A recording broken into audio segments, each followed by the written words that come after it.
jailed in the house, unable to leave unless a male family member is with you? How about getting whipped if you refuse to wear a veil? How about not being able to report being raped because you don't have 4 male witnesses that can be reported? You'll be stoned to death for having unmarried sex.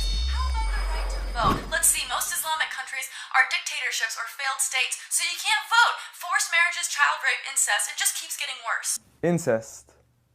Wow. I'm not sure where you're getting your information from, or if you've possibly mistaken us with somebody else. Why is incest wrong?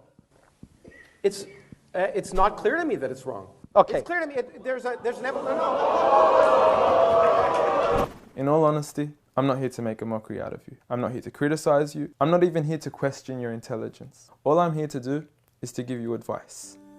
As someone who sincerely wishes the best for you and wishes the best for all of humanity, as a Muslim should be. The first advice I give to you is, please, if you want to talk about Islam, know what you're talking about. Don't be talking about some random news topic that has nothing to do with Islam. If you want to judge Islam, judge it for what's in here and on the Prophet Muhammad, peace be upon him.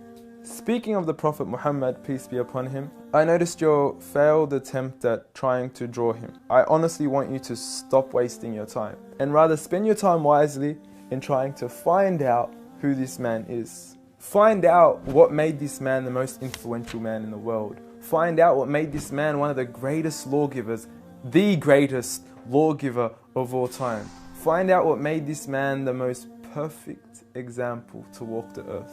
A mercy, not only to mankind, but every form of creation. This is a man who little children would run up to him because they knew how merciful he was. They knew that he would take them seriously despite their age. When he was visited by children, he would pat them on their head, while the fathers of others wouldn't even kiss their own children. At a time when people were burying their daughters alive, he was the one who gave honor to daughters. He was the one who gave honor to women. He was the one who promised paradise for the one who raised one daughter righteously. A man who would treat the poor the same way he would treat the rich. A man who would treat the black the same way he would treat the white. Muhammad, peace be upon him, was a man who his own enemies would call him the truthful and the honest.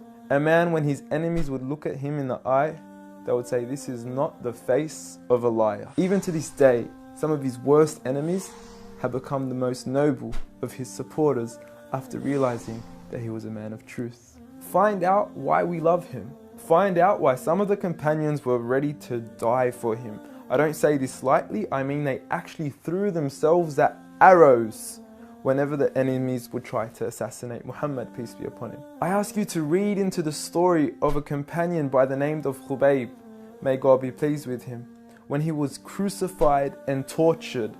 And the one who was torturing him would say to him, O Khubayb, wouldn't you rather that Muhammad, peace be upon him, be in your shoes right here, and you be in the comfort of your own family in your own home?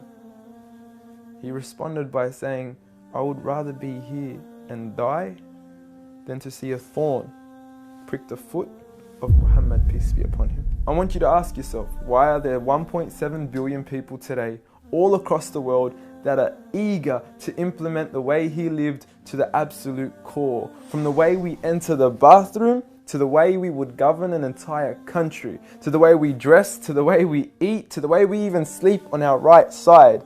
We follow him to the absolute core. So I suggest you stop wasting your time in attacking the man that you cannot faze at all. If God, the creator of the heavens and the earth and everything in between, the one and only, has honored him, who are we to even try to dishonor him? If you don't understand what I'm trying to say, let me give you a quick experiment. What I want you to do is to walk outside tonight.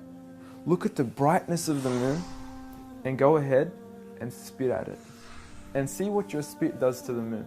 The same way that your spit doesn't affect the brightness of the moon. The same way that your spit doesn't even reach the moon. The same way that your spit doesn't even faze the moon, is exactly what you're doing when you even try to attempt to dishonor Muhammad, peace be upon him. And if anything, when you do try to spit at the moon, you're only harming yourself. So please, stop what you're doing, stop wasting your time, and try to find out who he really was for your own benefit. Seek my advice. We want the best for you. Peace.